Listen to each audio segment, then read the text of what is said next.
स्वामी जी देखिए, महिलाओं की बात मीनाक्षी कर चुकी है, हो गया हो तो बच्चों की बात कर लेते हैं। मैं अपनी और आपकी बात कर लेता हूँ, ये भी बड़ा जरूरी है। हाँ वो भी जरूरी है।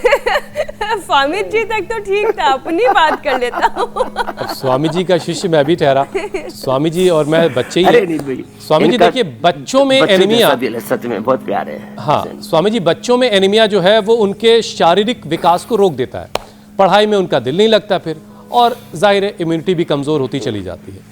तो क्या बचपन का एनीमिया आगे चलकर पूरी जिंदगी की जो सेहत है उसको बुरी तरह से बिगाड़ेगा? तो स्वामी जी बचपन में ही जरा शरीर में खून की कमी को रोक लिया जाए, उसको बेहतर कर लिया जाए। बचपन में जिनको एनीमिया हो जाता है ना, खून की कमी रहती है, वो उभर ही नहीं पाते। गांव की भाषा में बोलते रहे छछुंदरनाथ, कंकालनाथ, दीनानाथ, तो उनको ऐसे अलग अलग तरह के नाम दे देते हैं। और नाम करने में कुछ लोग तो बड़े माहिर होते हैं, हमारे शास्त्री जी की तरह। तो जो बचपन में किसी को हीमोग्लोबिन कम हो गया ना, बड़ा खतरनाक होगा। बच्चों को खूब दौड़ लगवाए, खूब उनको अच्छा खाना पीना खिलाए, जो आज बताया वैसे ख्याल रखेंगे। बच्चों को चाहे वो फ्रेश फ्रूट खाते हो, चाहे जूस पीते हो, जैसे भी हो।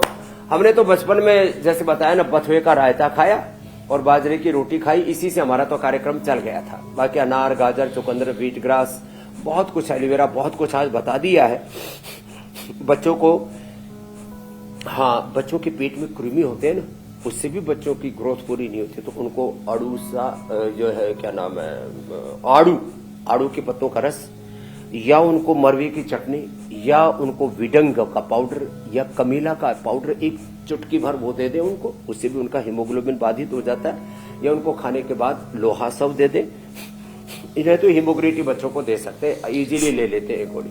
और उनको कपालभाति जरूर कराए, बच्चों को दौड़ लगाए, और नहीं दौड़े तो सुबह सुबह पार्क में ले जाओ और उनके पीछे कूतरू छोड़ दो। लेकिन स्वामी जी बच्चों को ये सारी चीज़ें तो ठीक है, लेकिन बच्चों को पता नहीं कहाँ से पता चल गया है, वो एक बड़ा सा मोटा सा पाव सा आता है बाज़ार से, पता नहीं क्या क्या उसमें टॉपिंग्स लगी होती हैं, उनको शायद ये खबर है कि उसमें बहुत आयरन होता है। खैर ये गलतफहमी, स्वामी जी ने जो बताया उनका ख्याल रखें, माता पिता ख्याल रखें ताकि बच्चे सही डाइट लें। अब स्वामी जी प्राणायाम की बारी आ गई है, प्राणायाम का पूरा एक सेशन करवा दें ताकि शरीर के हर हिस्से तक खून के जरिए ऑक्सीजन प्रॉपरली पहुंचे और एनीमिया का कोई भी शिकार ना रहे। बच्चों को बचपन से भस्त्रिका क्या डालना है, कुछ तो बच्चे गर्भ से ही सीख के आ रहे हैं। प्रेग्नेंट लेडीज गर्भावस्था में ही जब बच्चा कोख में पड़ रहा होता है, वो तो माने पवित्र आत्माओं का आह्वान करती है, फिर योग देखते रहते हैं, और बच्चा पैदा होते ही भस्त्रिका, कपालभाति ऐसे ऐसे करते हैं बच्चे, अग्निसार, अनुलोम विलोम, न भी आए तो ऐसे हाथ लगाते हैं। तो ये बहुत जरूरी है।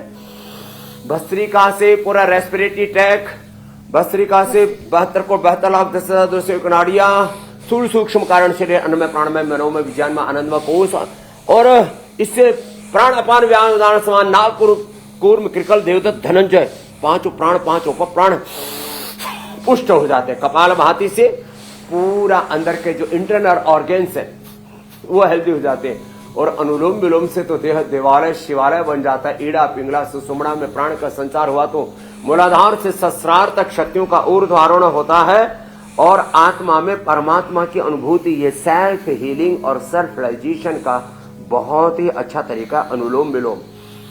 तो ये करेंगे ना, तो उनको जिंदगी में खून की कमी से लेकर के कोई रोग, स्ट्रेस हो ही नहीं सकता।